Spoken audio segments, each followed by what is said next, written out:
et à toutes. On va dire tous quand même, si on va parler que en fait. Je suis parfaitement du côté féminin. C'est parfait. Alors on peut parler complètement en mode féminin. Donc bienvenue, merci d'être là et de vous lever le matin pour parler communication thérapeutique. Et on avait, alors ce qui se passe, c'est qu'il y a quasiment un an que Hugues m'avait fait la demande de venir parler ici, et donc les choses ont un peu évolué entre ce que j'avais proposé à ce moment-là et où je suis maintenant. Donc vous allez voir, de toute façon on va parler de la même chose. Donc on va parler de rêve, de créativité, au secours des patients et surtout des équipes. Et bon, je remercie aussi tout le comité organisateur parce que vous en faites un très très chouette travail. Donc moi je me présente, je suis Laure Waclet, je suis médecin, urgentiste. J'ai été formée en Belgique à l'UC Louvain. Et en Belgique, quand on fait des formations de médecine d'urgence, donc après cette année de médecine, on fait 6 ans.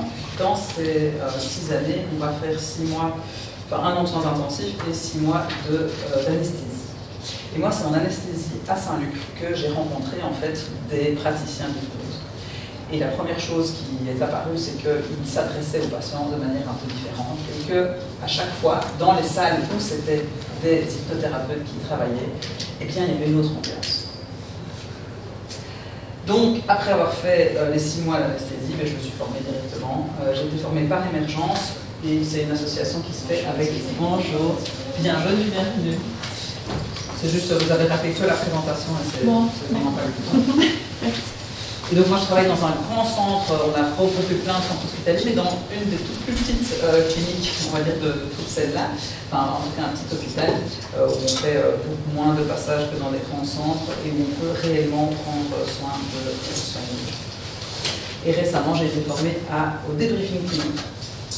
Donc ça c'est une autre part aussi très importante pour prendre soin des soignants, c'est de prendre soin des erreurs que nous faisons quotidiennement. Bonjour.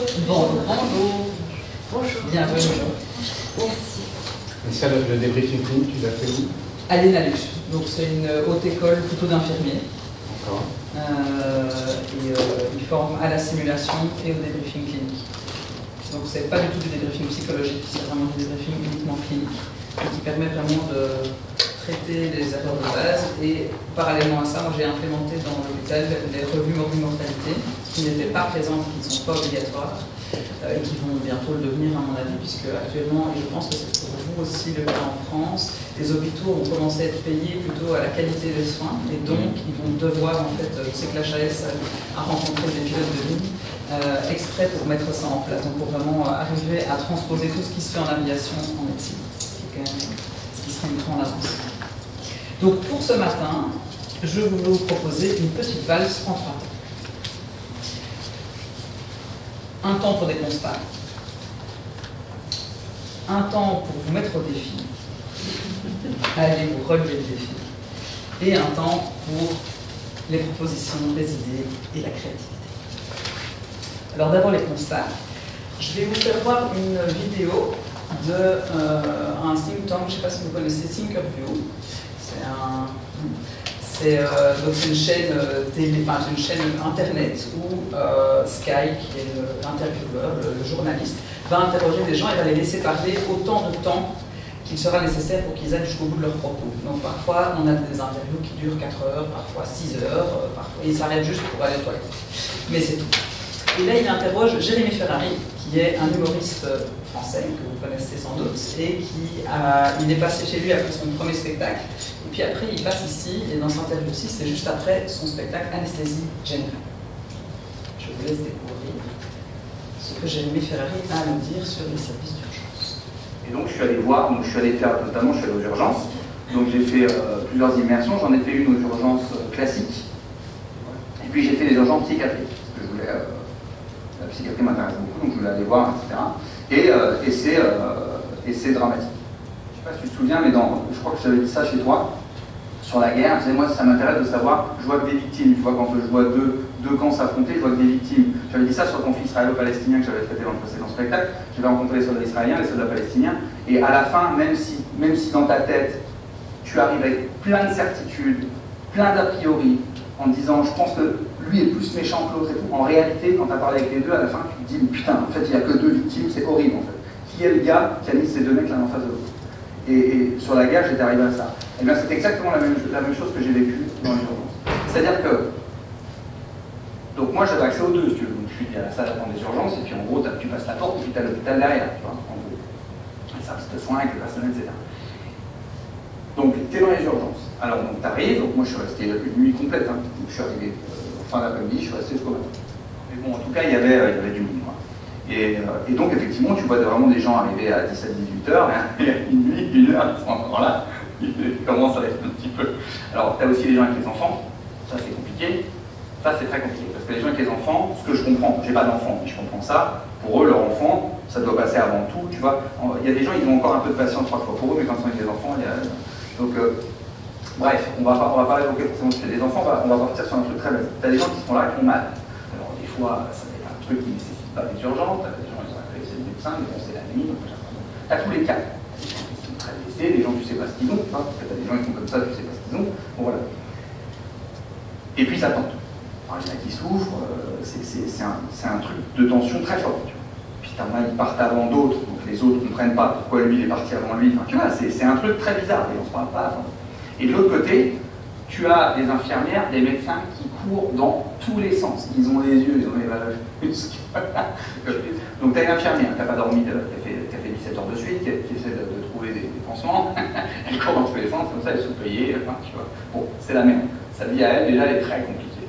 Elle arrive avec plein de passion, mais là, elle commence à être fatiguée, ce qu'on comprend tous. Elle arrive dans la salle d'attente, tu vois. Elle, quelqu'un d'autre, on se comprend. Et là, tu as des patients qui donc payent des impôts, vont à l'hôpital public, ils ont choisi un hôpital qui est bien loti, comme je dis, donc ils disent, bon, ici, je vais être reçu. Et le gars souffre, on lui a pas parlé depuis 6 heures ou 7 heures. On ne pouvait pas le faire. Il n'avait, je suis témoin, il ne pouvait pas le faire. Ils étaient trop occupés ailleurs. Et là, ces deux personnes se rencontrent, et là, c'est terrible. Parce que tu as deux personnes qui se détestent, alors que les deux veulent la même chose. Tu as vraiment un personnel soignant passionné qui fait vraiment tout ce qu'il peut pour y arriver, et un patient qui, à juste titre, attend de se faire recevoir et de recevoir des soins dans un délai correct, et qui ne devrait pas souffrir 7 heures ou 8 heures dans une salle d'attente. Donc là, tu as ces deux personnes qui se rencontrent, et là, ça part en cacahuète. Les gens se détestent. Et encore une fois, je ne vois que deux victimes. Tu vois, c'est exactement le même principe que ce que je te racontais avant de passer à l'autre. C'est que, en fait, je disais, mais c'est dramatique. En fait. Alors, tu as aussi des gens, t'as des gens, c'est pas systématique, tu as aussi des infirmières qui arrivent à rester calmes, et puis des patients qui sont aussi compréhensifs. Mais tu as beaucoup de tensions. Il y a des agents de sécu, beaucoup dans les hôpitaux. Parce que les gens pètent les câbles. Ils agressent les gens. C'est dramatique.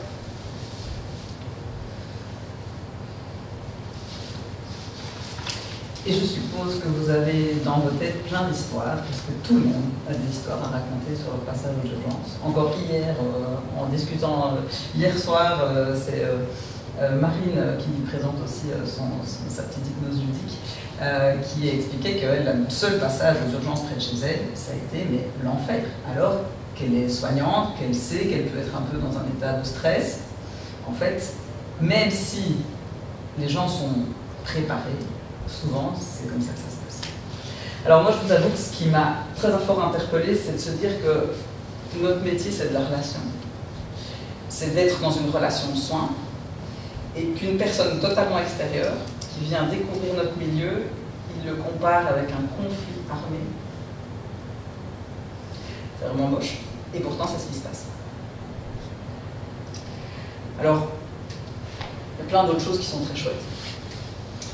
Simone de Beauvoir dit « Il y a depuis la petite enfance jusqu'à la tombe, au fond du cœur de tout être humain, quelque chose qui, malgré toute l'expérience des crimes commis, soufferts et observés, s'attend invinciblement à ce qu'on lui fasse du bien et non du mal.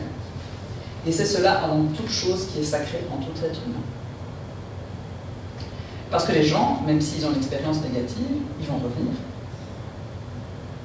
Parce qu'ils attendent toujours qu'on leur fasse du bien. Margaret Mead, anthropologue américaine, très grande anthropologue américaine. À la fin de sa carrière, elle est dans un auditoire et un étudiant lui demande « Madame, c'est quoi en fait le premier signe de l'humanité ?» Alors il s'attendait à ce qu'elle lui décrive un porc terre cuite ou un objet qui a présenté le feu, n'est-ce pas? Elle lui a simplement dit « C'est un fémur cassé ». La première fois qu'on a vu un fémur cassé, ça veut dire qu'en fait quelqu'un, pendant 6 semaines, pour faire un calque comme ça, il faut 6 semaines, a immobilisé la jambe d'un autre, lui a amené à manger. Et donc le care, le soin est né. Et c'est ça qu'elle décrit, elle, comme premier signe de l'ennemi. Je ne sais pas si vous connaissez Sarah Blaffer-Hardy, dans son magnifique livre « Les origines de l'empathie ». Elle dit que dès le plus tendre, dans l'âge le plus tendre, et sans qu'un entraînement spécifique n'ait été nécessaire, les humains modernes sont capables de s'identifier à d'autres humains qui sont en détresse. Et avant qu'on leur demande quoi que ce soit, ils se proposent pour aider, partager ce qu'ils possèdent, même avec des étrangers. À cet égard, notre lignée de singes constitue une classe à elle seule. Elle explique que la seule différence vraiment entre certains singes qui sont quasiment comme des humains et des humains, c'est que le singe, s'il voit un bébé mourir devant lui, il ne va pas aller le chercher. Ou, exceptionnellement, ils ont déjà vu, mais c'est très très très exceptionnel. Tandis qu'un humain, dès qu'il voit quelqu'un en détresse, il va spontanément se proposer. Elle parle d'élan altruiste réflexe. Donc elle dit que c'est inné, c'est pas quelque chose qu'on apprend, de pulsion prosociale. Et dès la page 4, elle met en garde, parce que les personnes confrontées quotidiennement aux difficultés des autres font face à des risques professionnels, tels que des traumatismes transmis par personnes interposées et un épuisement de leur compassion. Je ne sais pas dans quoi vous travaillez, quel milieu et quelle fonction vous faites, mais je pense que si vous êtes ici, c'est que vous êtes soignant et donc vous êtes confronté tous les jours à la difficulté des gens. Nous avons des profils quand même particuliers de personnalité, hein. Il faut simplement le savoir, et peut-être un trait de caractère qu'elle décrit comme étant peut-être un peu plus fort que certaines personnes. Alors la revue médicale suisse nous parle d'empathie, pratique médicale et d'épuisement professionnel. On définit vraiment cette empathie comme la capacité de comprendre et de partager l'état émotionnel d'autrui. Mais le scientifique parlera d'un concept multidimensionnel reposant sur des processus psychologiques distincts ayant chacun des bases et réponses spécifiques. En tout cas, ce qui est sûr, c'est qu'à partir du moment où on parle de capacité de comprendre ou de partager l'état émotionnel, on va d'office le lier à l'exercice médical. Et le partage de ces émotions des patients peut entraîner un épuisement professionnel, ils sont tous d'accord pour le dire. Est-ce qu'on fait quelque chose actuellement pour les soignants? Donc l'empathie semble être une des conditions requises à l'établissement d'une relation médecin-malade de qualité. Et on sait, grâce à cette magnifique étude de Kelly, que cette influence de la relation est statistiquement significative par rapport aux résultats en termes de soins de santé. Donc, on a parlé beaucoup de relations, on sait qu'en fait cette relation-là, elle est indispensable à une vraie relation de soins. Je ne sais pas comment ça se passe chez vous, mais nous, il vient de se passer ça. Ils étaient 5500. Ils en ont pris 1500. Tous les jeunes qui ont réussi ont tous fait soit une année préparatoire, soit ils ont déjà commencé à penser à faire de la médecine quand ils avaient genre 15 ans. Les parents ont payé souvent au moins 1500 € de Minerval pour une année préparatoire ou en tout cas préparée pendant la dernière année du lycée. Et beaucoup, qui avaient déjà raté l'année passée, ont raté pour des problèmes de communication. Donc il y a quasiment la moitié de toutes les questions, c'est sur communication, qu'ils ont séparé en communication de soins et communication éthique. La majorité ont pris des cours particuliers pour répondre à des questions du type, je vous dis, vous êtes gynécologue et vous accueillez pour la première fois votre belle-fille chez vous. Bonjour, excusez-moi. Je donne une définition, enfin une question de l'examen d'entrée de médecine chez nous en Belgique. Donc vous êtes gynécologue et vous accueillez pour la première fois chez vous, vous avez fini votre journée de travail, votre belle-fille. En voyant la belle-fille, vous vous rendez compte que c'est de vos patientes et que vous venez de recevoir son résultat et qu'elle a un chlamydia. Qu'est-ce que vous faites? Réponse A. Vous prenez votre fils à part et vous lui dites celle-là, tu la dégages. Réponse B. vous ne dites rien à votre fils, mais vous prenez la fille avant le repas en lui disant « Ma fille, tu n'as pas intérêt à faire des choses avec mon fils parce que tu as un chlamydia ». Réponse C, vous ne dites rien, mais en tout cas, ce qui est sûr, c'est que votre fils, à la fin du repas, ne reverra pas cette fille. Réponse D, vous attendez la consultation pour expliquer à cette jeune fille qu'elle a un chlamydia. Ils ont 18 ans, je ne pense pas qu'ils sachent ce que c'est un chlamydia, parce qu'ils n'ont pas encore fait d'études de médecine. Et c'est ça les questions qu'on leur pose. Et c'est ça les médecins qu'on va avoir plus tard. Et les questions sont toutes de cette absurdité-là, et sont toutes QCM. Il n'y a aucune rencontre humaine pour un métier humain. Alors j'ai regardé en France, c'est un peu même pire, je pense, chez vous. Le système, franchement, j'ai pas compris. Ça va peut-être m'expliquer. Mais en tout cas, ce qui est sûr, c'est que il y a des choses qui bougent, hein, puisqu'ils ont décidé, donc ils savent qu'en fait, au niveau communication, c'est très très important de sélectionner des gens qui pourraient bien communiquer. Maintenant, quelle est la part scientifique de comment est-ce qu'on définit et comment est-ce qu'on fait pour savoir réellement interroger des gens par QCM pour des questions de communication? Franchement, ça, j'attends de voir. En tout cas, c'est très politique, je pense, plus que scientifique. Et puis, voilà, réflexion complète, hein, savoir vraiment qu'est-ce qu'on veut pour nos métiers. Actuellement, dans les universités en France, vous avez entendu hier à la présentation, en Belgique aussi, il y a quand même des cours de communication. Et donc, de plus en plus, on a quand même des choses qui se mettent en place. On tâtonne. En tout cas, ce qui est sûr, c'est que les gens qui sont actuellement au travail n'ont pas eu de cours de communication. Moi, j'ai eu 1 heure de cours de relation. Donc c'était approche de la relation soignant-soigné. On nous a appris à mettre notre bureau de telle manière à ce qu'on puisse fuir le plus vite possible et faire en sorte de garder une distance tout à fait optimale pour notre bien-être. Ça, c'est ce que moi j'ai appris pendant 1 heure de cours. Donc 1 heure de cours. Pour un métier où on ne fait que de la communication. 1 heure de cours sur 7 années. Est-ce que certaines ou certains connaissent Martin Winkler? Martin Winkler, il a écrit donc, Les 3 médecins, la maladie de Sac, les brutants blancs, ça veut tout dire. Comment se fait-il que des médecins, au final Martin Winkler, il ne travaille plus, qui ont été formés, donc payés aussi par l'État et par tout le monde pour faire des études, au final s'arrêtent pour écrire des choses où ils dénoncent vraiment ce conditionnement malsain qui se passe dans énormément d'études de médecine, pendant quasiment toutes. Adam Kay, en Angleterre, il nous a fait un magnifique reportage sur son internat qui se termine dramatiquement et qui a arrêté aussi de travailler suite à un syndrome de stress post-traumatique. Amina Yagmae, Prendre soin des femmes. Le titre est « Pour en finir avec les violences gynécologiques ». Je fais une présentation à un grand congrès de gynéco où il voulait que je parle de communication thérapeutique. Et moi, avec mon bon cœur, en disant, mais moi, enfin voilà, il se passe des choses catastrophiques dans les hôpitaux, mais il n'y a aucun soignant qui se réveille le matin en se disant, je vais faire de la merde. Sauf que c'est souvent ça qui se passe. Et elle me dit, mais Laure, en fait, je vais te donner les chiffres. Et si je te donne les chiffres, il y a quand même plus de 2/3 de gynécologues aux États-Unis qui ont été en procès pour des problèmes d'attouchement ou en tout cas de comportement inadéquat avec leurs patients.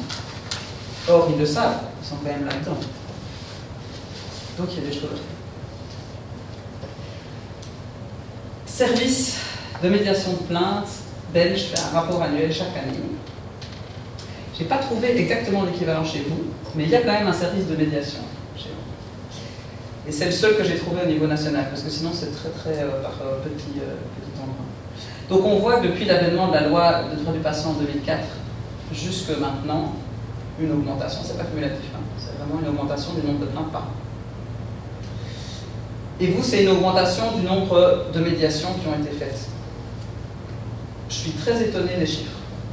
290 pour un pays comme la France, 8 fois plus d'habitants que la Belgique. Je sais pas comment ils font. Nous, ils ont relevé l'année passée 1558 plaintes. On voit différence francophone et néerlandophone et on voit vraiment cette évolution importante. Chez vous, donc là, tout au bout, c'est cumulatif, mais on voit que les chiffres avancent aussi. On passe de 43 en 2017 à 290 en 2022. Il y en a pour tout le monde. les médecins généralistes, les dentistes, les pharmaciens, les kinésithérapeutes, les infirmiers, tout le monde est un criminel. Chez vous, ils l'ont plus fait de cette manière-là, les directeurs, le personnel paramédical, médical, la moitié, c'est pour le médical. Vous savez, pardon, je vous interromps, si vous voulez, je peux vous donner un petit renseignement. Allez-y. Parce que je vois que la colonne des dentistes est très haute. Je suis dentiste. Je ne sais pas comment vous organisez vous en Belgique. Nous, on a un ordre professionnel des dentistes. Et quand un patient porte plainte, en fait, chez nous, il y a une obligation de médiation, de tentative de médiation. Donc, moi, j'ai été à l'ordre des dentistes, hein, donc il y a obligatoirement une confrontation et une médiation. Et il y a beaucoup d'affaires qui se résolvent là. Parce que les gens, justement, la médiation du Conseil de l'ordre, c'est de se faire rencontrer les gens et qu'ils puissent discuter, quoi. Et c'est pour ça, peut-être, que dans votre nombre de plaintes comparé à votre tableau belge, elles sont pas dedans. Il y en a moins, parce qu'il y en a peut-être beaucoup qui sont résolus de manière amiable. Je pense. C'est une hypothèse. Merci. Alors ça, il n'y a pas en France, en tout cas, je n'ai pas trouvé dans votre rapport, mais chez nous, ils ont fait vraiment l'objet des plaintes. C'est la moitié, problème de comportement. Que ce soit, alors c'est des plaintes qui sont issues des hôpitaux, directement des patients, mais aussi des soignants. Des deux côtés, c'est un problème de comportement. Et 86% des plaintes relèvent d'un problème de communication. C'est que la partie imagée de l'iceberg. Donc les gens, en fait, c'est triste, mais on se rend compte qu'en fait, on échoue beaucoup dans notre métier. On a beau avoir toutes nos bonnes intentions, comme dit Jérémy Ferrari, en fait, il y a un truc qui ne va pas. Les gens se plaignent tout le temps. Et nous aussi, en fait. Et on se plaint déjà. Index de véracité 2022. Ils interrogent une population sur quelle personne ils croient qui va dire la vérité. Les nurses. Première. J'attire votre attention. Nurse, ingénieur, docteur, scientifique, teacher, ministre, politicien. Ça veut dire qu'en fait, même s'ils sont fâchés, même s'ils ne sont pas contents, ils croient en nous. Et donc, en fait, on a un potentiel, mais majeur. Et ça, c'est quelque chose que je pense, dans les études, on ne nous a pas appris ça, mais en fait, on a réellement un impact qui peut être magique sur les gens. Sauf qu'on ne nous a pas éduqués et appris comment l'utiliser, puisqu'il semblerait que, même avec tous nos efforts, pour le moment, les gens sont très, très déçus. Alors là, c'est que les professions classiques. Hein. Je ne sais pas ce qui serait si on avait proposé un acupuncteur, un hypnothérapeute, un prof de yoga. En quoi, un chaman, en qui est-ce que les gens font réellement confiance? Qui est-ce qu'ils vont croire le plus? C'est intéressant. Est-ce que les soins de santé sont sous tension? Ça, c'est du rapport de 2022. Nous avons observé au sein des services de médiation fédérale du droit du patient que le mot déshumanisation apparaissait de plus en plus distinctement dans le discours des appelants, à savoir tant dans le chef des patients que celui des praticiens de la santé. Alors par déshumanisation, il y a lieu d'entendre perte du caractère humain, de la dignité humaine d'une personne. En considérant que la personne est dans ses relations avec autrui, la déshumanisation serait le fait de perdre, d'enlever son caractère humain, humanitaire, le dépouillant des relations avec autrui de tout sentiment. C'est dur, hein? Et ils ont mis la définition dans le rapport officiel. C'est pas pour rien, je pense qu'on est dans des situations. Nous, a priori, pour le moment en Belgique, on est comme vous il y a 5 ans. Mais on ne va que vers ce que vous vivez pour le moment. Dernier chiffre du burn-out chez les médecins en France, 51% des médecins présentent des symptômes de burn-out. 20 mois après une première enquête sur la souffrance au travail, le collectif de santé en danger a dévoilé le 13 octobre 2022 les résultats de son nouveau sondage sur le sujet auprès d'un large professionnel de la santé, dont une majorité d'infirmiers, 50%. Le constat est alarmant. 98% affirment rencontrer des difficultés, sources de souffrance au travail. 77,9% ont déjà été diagnostiqués pour des burn-out.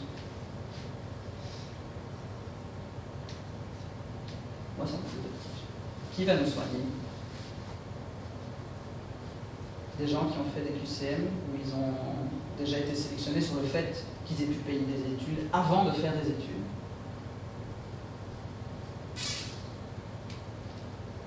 Alors, il y a d'autres choses qui existent. En fait, il y a plein d'études qui prouvent et qui montrent qu'en donnant des clés aux soignants, on augmente notre capacité de résilience. On augmente cette capacité, en fait, de recevoir de manière optimale la souffrance des gens, simplement en prenant soin, en fait, de nous, mais c'est au niveau institutionnel que ça va se passer. Parce que ce que Jérémy Ferrari explique au début, c'est vraiment ça, c'est cette violence qui est contre les soignants, mais qui n'est pas spécialement due aux patients, mais c'est dû à tout ce qu'il y a au-dessus. Et puis, les patients qui, eux, en fait, ils souffrent aussi de tout ça. On est juste tous en train de souffrir. En Allemagne, ils ont calculé que dans tous les services d'urgence, ils étaient la moitié plus ou moins en dépression, selon l'OMS, et la moitié était, de cette moitié, donc un quart était en syndrome post-traumatique secondaire. La moitié. Et c'est que des gens qui ont bien voulu répondre. On sait aussi que le fait, comme je disais au début, de ne pas travailler sur les erreurs est une violence majeure pour les soignants, puisqu'en fait, ils se retrouvent seuls, et la majorité du temps, en train de cacher absolument cette erreur. On n'apprend rien, en fait. Personne n'apprend rien. Si tout le monde ici pouvait dire un jour, moi, la plus grosse connerie que j'ai faite, et qui a été dommageable pour un patient, ou qui a été dommageable terriblement pour moi, si tout le monde, sur la Terre, tous les soignants pouvaient le faire, mais quelle bibliothèque d'erreurs qu'on ne ferait plus. Et c'est ce qu'ils ont fait en aviation. En aviation, ils l'ont fait. Donc toute erreur est considérée comme quelque chose qui nous permettra d'apprendre. Chez nous, dans la médecine, mais c'est la honte. On parle de loi dans cette histoire de droit du patient et des histoires de médiation, et aussi, je suppose en antihistorie, c'est au niveau de la loi que les gens peuvent porter plainte en vue d'une application effective de la loi, faire connaître cette loi, parce qu'il y a plein de gens qui ne la connaissent pas, œuvrer pour des conditions de travail adéquates pour les praticiens et former davantage les praticiens aux techniques de communication. Je peux vous assurer que ces gens qui ont fait ce rapport ne sont pas urgentistes, parce qu'au niveau opérationnel, rien. Donc il y a toutes des belles recommandations, mais il n'y a rien pour nous dire comment est-ce qu'on va faire. Alors comme on en a parlé aussi hier, il y a des choses qui commencent, il y a des débuts de communication, il y a des débuts d'hypnose, il y a plein de choses qui se mettent en place, il y a de la médecine intégrative, mais on va devoir travailler. Alors former, je ne sais pas vous, qu'est-ce qui a vraiment changé votre vie? Il y a sans doute l'hypnose, parce que ça c'est vraiment une formation qui, je pense, fait une sorte de on-off pour les gens. Mais attention, quelle formation, comme on a dit, comment est-ce qu'elles sont données et qu'est-ce qu'on en fait après. Moi, dans mon service, j'ai 2 médecins qui ont fait la même formation que moi. Elles ne l'utilisent jamais. Qu'est-ce qu'il y a? Nombre de fois où nous, on va aux urgences, on se forme pour l'échographie, pour plein de petites techniques en plus, si on ne pratique pas, on oublie directement. Donc comment faire en sorte, dans ce contexte, avec des gens qui sont déjà saturés au niveau émotionnel, de leur demander en plus encore de se former pour faire encore plus de bien à des gens qui, tout ce qu'ils font, c'est mettre des avis Google en disant qu'ils ne sont pas contents de nous. Donc il y a une sorte d'incohérence qu'il faut, je pense, avec le temps, en tissant un peu de dentelle, arriver à détricoter pour redonner envie de se former et de changer vraiment les choses. Alors, une chose très intéressante, en France et en Belgique, il y a un mot que je ne savais pas qui était si différent. Pourtant, nous sommes pays limitrophes, francophones tous les deux. Le mot soignant. Semblerait-il que les médecins ne sont pas considérés comme des soignants. Les soignants, c'est tout ce qui est paramédical. Et puis, il y a les médecins. En tout cas, en Savoie, c'était comme ça. Et la majorité du temps, c'est les médecins. Et eux ils parlent des soignants. Donc, mon mari qui a travaillé en Savoie, il se retrouve avec son chef de service, il commence à râler en disant « Oui, les soignants, les soignants, les soignants ». Puis il dit « Mais les soignants, c'est nous, qu'est-ce que tu fous? Pourquoi tu râles ?»« Ah non, non, non, les soignants, c'est le paramédical. » C'est impressionnant. Petite illustration, chez nous, aux urgences à Nivelles, on a un uniforme bleu foncé. On arrive pour prendre notre uniforme et voilà ce que je vois le matin. Rappel au personnel soignant et aux médecins. Signé la direction. comme je suis un peu branchée communication, évidemment c'est une collègue qui m'a montré ça, qui me dit Laure, viens voir quand même, toi qui es chargée de communication, franchement là il y a un truc qui ne va pas. Pourquoi est-ce qu'on a séparé les médecins du personnel soignant? On n'est pas médecin, on n'est pas personnel soignant, c'est quoi cette affaire? Donc je me renseigne un peu, je dis mais comment est-ce qu'on est arrivé à écrire ça sur un papier, à signer les directions et à séparer les médecins du personnel soignant? Pourquoi les médecins devraient être écrits en plus des autres? Ben, c'est simplement que l'infirmière chef de notre service a croisé un médecin qui n'était pas censé être en bleu marine dans les couloirs. Elle lui a fait la remarque et elle a reçu comme réponse mais je suis médecin. La honte. Moi j'ai honte. Hein. Parce que bon, hein, ça se passe de commentaires, c'est de dire, mais plus on en sait, peut-être moins bien les gouffres, n'est-ce pas? Je ne sais pas si vous connaissez ce livre, qui est magnifique. Guillaume Tirciot, pilote de ligne, qui a adapté, et en fait c'est vraiment mis comme cheval de bataille d'aller former les hôpitaux à la gestion des erreurs médicales. Les études dans le domaine du soin de santé, particulièrement en ce qui concerne les médecins, reposent sur un paradigme d'apprentissage de la perfection. Après un parcours long, difficile et coûteux, on attend d'eux qu'ils sachent bien faire les choses. Et donc la conséquence en est que l'erreur médicale est donc marginalisée et stigmatisée. Elle est synonyme d'incompétence. Donc il y a beaucoup de choses. Et dans nos systèmes de soins, il y a une hiérarchie qui est dommageable. Première chose que Guillaume Tirciot propose, c'est que tout le monde se tutoie. Nous, en tant qu'hypnothérapeute, on sait bien que c'est mieux qu'on se tutoie. Mais en fait, chez nous, j'ai essayé de l'instaurer, c'est impossible. Il y a des gens, ça ne les intéresse pas en fait de collaborer. Donc même si Sarah Blaferardi nous dit que c'est inné de vouloir collaborer, d'avoir de l'empathie, etc., pas toujours. Et peut-être que le casting n'était pas toujours très bon au niveau des études médicales. Et peut-être qu'il n'est toujours pas encore à ce stade-ci. À voir. Et donc cette asymétrie qui existe au sein de nos hôpitaux, ou de nos lieux de soins, je pense qu'elle est aussi un peu la même avec les patients. Il y a cette asymétrie très importante qui est en fait de notre devoir en tant que soignants de changer. Alors le bonheur, c'est quand nos actes sont en accord avec nos paroles, dit Gandhi. Je vais vous montrer, moi, mon rêve, parce qu'on parle de rêve, de créativité. En fait, après avoir fait ma formation en hypnose, en communication thérapeutique, j'avais rêvé d'un service d'urgence magique, où il y avait une salle d'attente avec gants magiques, ou une salle d'attente en attente de gants magiques. Une salle d'urgence où tout le monde est formé à l'hypnose, comme dans ce qu'on nous apprend aussi dans les formations, ou carrément ceci. C'est un départ en intervention en apparence classique pour ces pompiers de Strasbourg. Et pourtant, ils vont venir en aide à leurs victimes d'une façon peu conventionnelle. Ok, oui. Donc moi je vous ai prévenu pendant toute la phase de musique d'extraction. Leur méthode est encore unique en France. Pour porter les premiers secours à ce conducteur, ils vont l'hypnotiser. Fermez vos yeux. Voilà. Et vous allez commencer à penser à quelque chose d'agréable. Vous aimez quoi dans la vie? Vous aimez voler en avion. Alors, je vous propose de faire un petit vol ensemble, d'accord? Le cerveau de cet homme est déconnecté du réel, focalisé sur ces paroles apaisantes qui le transportent. Dans son imagination, il décolle aux commandes d'un ULM. Allez, on va prendre la vitesse. Cette intervention était en réalité un exercice sur le parking de la caserne. Le conducteur est lui aussi pompier. Il n'a pas eu d'accident. Il n'est pas blessé, mais il est réellement hypnotisé.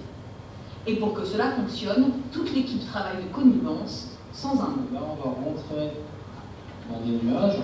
L'hypnothérapeute intègre à son histoire chaque élément qui pourrait perturber la victime durant son voyage imaginaire. Donc, la lumière va un petit peu s'atténuer. Un petit peu de bruit, c'est le bon. Cette vache dépliée devant lui devient ainsi un nuage.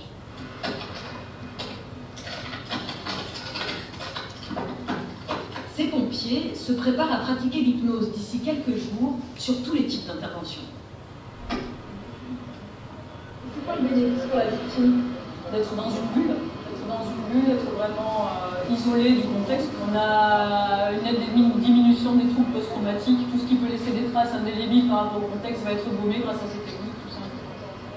Il n'y aura pas de souvenir ni de l'accident, ni des Il va se rappeler de son vol, il va se rappeler vaguement il va surtout se rappeler de l'histoire qu'on lui a donnée. Alors, il n'est pas dupe, il sait très bien qu'il y a des choses autour comme vol en ULM, mais du coup ça va gommer un peu le contexte. Ce projet pilote est si prometteur que le ministère de l'Intérieur envisage il envisage de l'élargir. Alors ça manque un peu de réel argument scientifique parce qu'on ne sait toujours pas en fait si le fait de pratiquer l'hypnose, la communication thérapeutique au chevet du malade qui est dans un état de stress très aigu diminue réellement ces syndromes de stress post-traumatique ou vraiment atténue les choses ou au contraire ça fait aussi plus de dissociation. En fait on n'a pas beaucoup de réponses à ça et actuellement il n'y a rien qui est vraiment prouvé par rapport à ça. Néanmoins on est sûr que ça fait, en tout cas qu'on a la sensation, nous, en tant que soignants, de faire mieux. Ça, c'est déjà la première chose. Et en tout cas, sans avoir de données scientifiques, moi, je peux vous dire que quand on pratique l'hypnose dans des situations de stress aigu, les gens nous remercient. Je suppose que ça répond quand même à une demande. Mais c'est vrai qu'au niveau études pures scientifiques, c'est compliqué. Alors ça, c'est génial, mais ça veut dire qu'ils ont formé une caserne entière. Et vous avez entendu quand même que l'hypnose était une hypnose classique, donc ça veut dire qu'ils ont fait un cursus, je suppose, quasiment complet. Ce qui prend du temps et ce qui demande de l'argent. Alors moi, dans mon équipe, ben voilà, j'ai des gens qui s'entendent vivre quand ils sont dans ce genre de choses-là, quand ils ont des histoires pareilles, on ne sait pas où est la jambe du monsieur, le bras il est sans crème à côté. Ou qui sont dans cette idée-là. Le patient là, en fait, les deux bulles qui sont au niveau de ses yeux, en fait, il a les yeux complètement écarquillés, sous kétamine, complètement bien drogué. Est-ce que là-dedans, est-ce que ces gens-là, on va savoir vraiment leur faire de l'hypnose? Et puis parfois, ils se retrouvent dans des situations pareilles où on travaille d'équipe. Qu'est-ce qu'on fait avec des patients qui sont dans ces états? Et puis il y a l'hypnophobie. Donc, je ne sais pas, je n'ai pas fait d'études, mais proportionnellement, est-ce que les gens qui travaillent dans les services aigus ne sont pas encore plus hypnophobes que les autres? Parce que quand on parle d'hypnose, si on vient avec la casquette de l'hypnose, on nous rit au nez. Alors, ça c'est le contexte. Je vous avais dit que j'avais envie de faire un petit exercice. L'idée c'est qu'en fait, vous êtes tous formés à l'hypnose, à la communication thérapeutique. Vous avez tous un bagage que vous pouvez faire en fait éclore votre talent dans des relations interpersonnelles avec un patient ou une patiente. Le défi que j'ai envie que vous releviez aujourd'hui, c'est de le faire en équipe avec des gens que vous ne connaissez pas. Parce que ça, c'est ce que moi je fais tous les jours. Et ça, c'est super gros à faire. Donc, si vous avez envie, et si on peut faire ce petit challenge ensemble, c'est vous mettre par groupe de 4 ou 5. 11. Là, on va faire 5 et 6. Et quelqu'un va jouer le patient ou la patiente. Il y a plus de patientes. Quelqu'un va jouer l'infirmière 1. Quelqu'un va jouer l'infirmière 2. Et quelqu'un va jouer le médecin. Chacun a une fiche de ce qu'il doit faire. On a du matériel ici. Et l'idée, c'est de se mettre dans ce contexte de, ok, là maintenant, et c'est peut-être quelque chose que vous allez devoir faire demain, il y a quelqu'un qui s'est luxé d'épaule, ou qui est en train de faire un malaise, vous êtes formé à l'hypnose et vous devez conjuguer avec tous les gens qui sont autour. Et je vous propose de faire ça aussi à visée agréable pour vous, c'est-à-dire que vous allez vraiment pouvoir créer autour de la personne ce que vous rêveriez de faire tous ensemble, sans vous concerter. Est-ce que vous avez compris ce que je veux dire? Je regarde juste le temps. Ouais. Je vous dis juste l'action. C'est une patiente ou un patient qui arrive en tachycardie supraventriculaire. Alors je ne sais pas quel est votre métier habituellement. Le mieux c'est que vous preniez, si vous êtes médecin, vous prenez la fiche médecin, si vous êtes infirmier, vous prenez la fiche infirmière, si vous avez envie de faire le patient. Souvent les patients, je vous avoue, qu'ils sont très très challengeants. En se soignant, on aime bien se challenger. Et donc, il y a chaque fois, il faut juste que vous définissiez les rôles. Je pense qu'on peut faire 2 groupes comme ça. Et alors, ceux qui n'ont pas de fiche, on peut simplement observer. pour voir un peu ce qui se passe. C'est très intéressant de voir ce qui se passe dans les équipes quand on essaye de faire tous ensemble de la communication thérapeutique ou de l'hypnose. On fait comme ça? Ouais.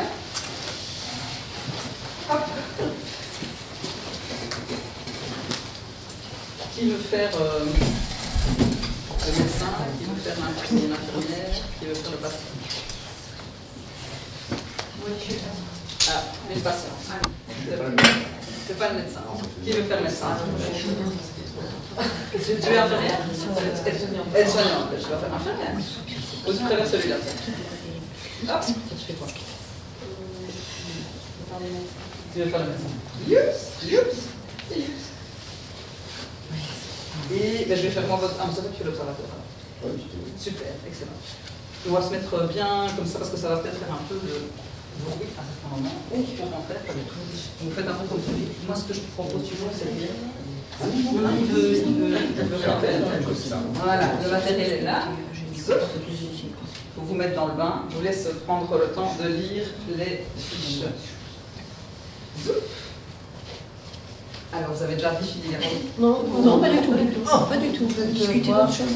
C'est bien. Qui veut faire quoi? Moi, je veux bien faire le patient ou l'observateur. Je veux être infirmière. Une patiente, une infirmière. Moi, je sais pas, je préfère. Une infirmière aussi? Et un médecin? Je vais rien voir. Qui c'est qui veut faire une infirmière? Je suis désolée, j'ai oublié. Mais tout est écrit, hein. Il n'y a rien de chinois. Quelqu'un veut faire le médecin? Personne ne veut faire le médecin? Pas de médecin? Mais c'est pas grave. C'est pas grave, c'est pas grave. Mais oui, c'est un jeu, hein, c'est un jeu de rôle. Fais semblant. Je vais t'expliquer. Infirmière? Bah oui, mais ça va. Ça t'ennuie, tu veux faire infirmière? C'est un jeu, non, c'est un jeu. Il faut juste imaginer que c'est un jeu. Prenez le temps de lire. Les observateurs, il ne faut surtout pas savoir à l'avance, parce que comme ça, vous savez. Et alors, moi, je vais juste te briefer sur un truc. Donc, en fait, tu connais un peu l'adenosine. Et donc, c'est vraiment une molécule qui, au moment où le patient il se sent. Et toi, tu es la patiente? Il se sent bizarre. D'accord. Donc, c'est vraiment une sensation où on a une sorte de vague comme ça. Et en fait, le cœur, dans le sens, s'arrête pour reprendre. C'est une remise en rythme. Donc, c'est quand même quelque chose de violent. Oui. Ouais. Et donc, c'est ça qui est intéressant pour vous comme exercice, c'est de voir comment est-ce que vous allez intégrer tout ça. Alors, moi, je lis, je viens. Ouais. Et donc, qu'est-ce que je lis ce que je dois faire? Non, simplement, ça va se faire. Puisque les autres auront leur job à faire, ça va se faire. Et on peut garder un peu la fiche. Ah ben bien sûr, parce que moi le scénario je le connais, mais vous ne le connaissez pas, donc évidemment je comprends très bien. Et le mieux c'est d'allonger sa patiente, enfin ça vous faites comme vous voulez, mais voilà. Alors, comme tu le dis. Oui, on va s'occuper de toi. Voilà, échangez vos prénoms de fait. Voilà. Et donc ce que j'attends de vous, c'est vraiment d'observer les interactions et comment est-ce qu'elles vont gérer ces relations avec tout ce qu'on sait. On a tous ordonné, on sait exactement en fait, comment ce serait l'idéal. Est-ce que c'est l'idéal? C'est ça aussi là. Je suis dans... Je suis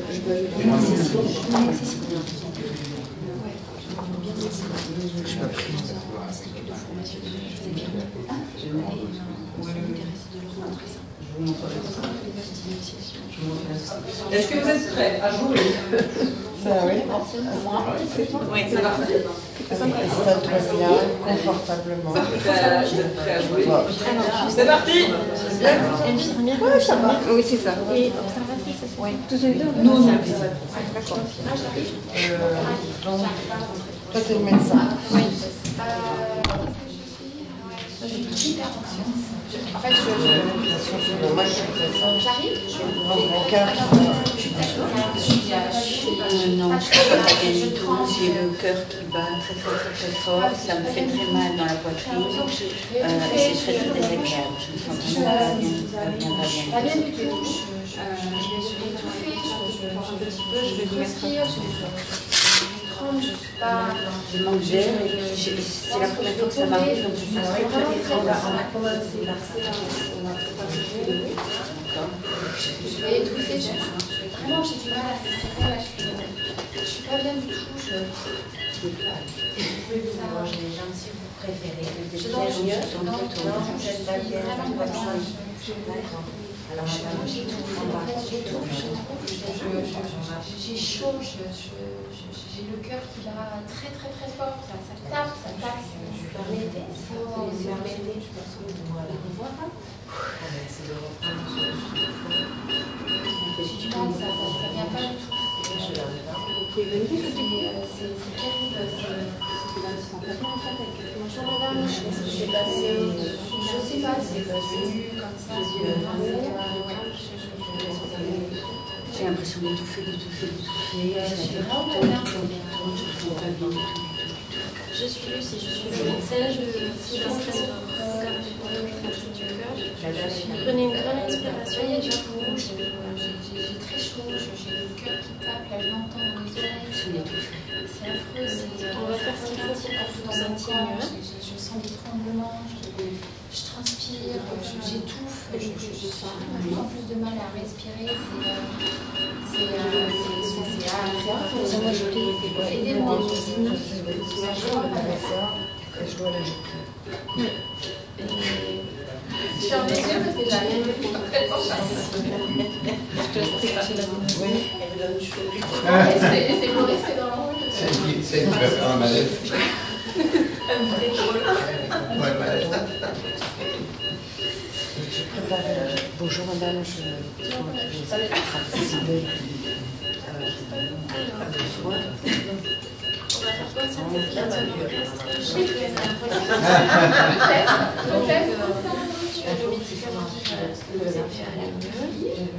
Tu vas pouvoir lancer l'enregistrement du tracé du cœur en même temps. Et on va faire des comptes pour passer sous l'articuler. D'accord? Vous allez prendre une respiration. Et quand on sera à 1, tu pourras administrer le traitement, faire l'électrotraitement. Et on va vous accompagner à ce moment-là.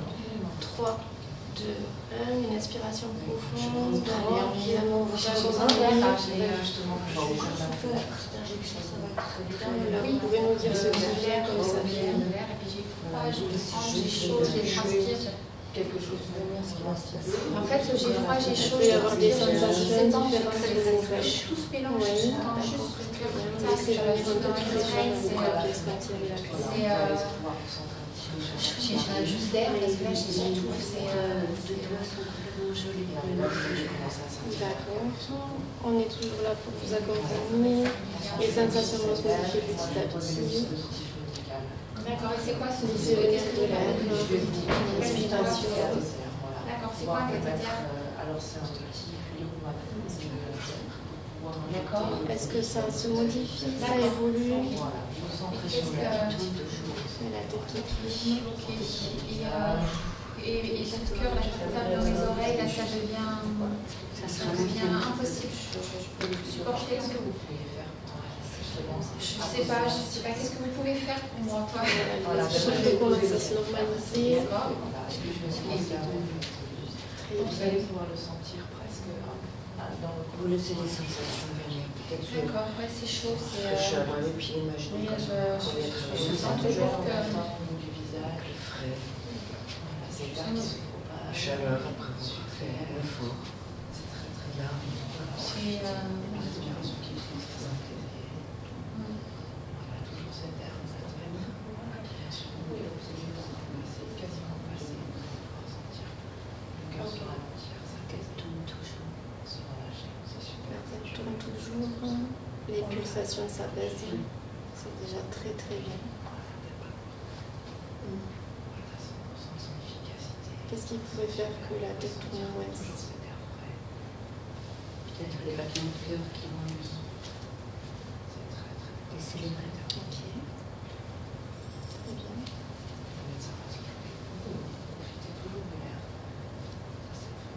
L'angoisse qui descend aussi.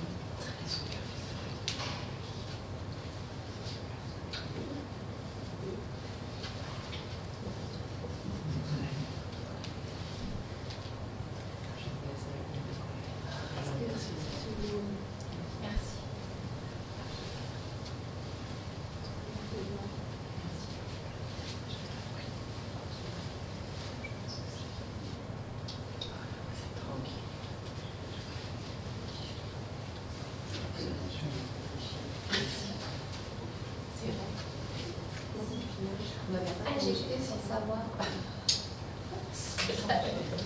avec votre spiritualité.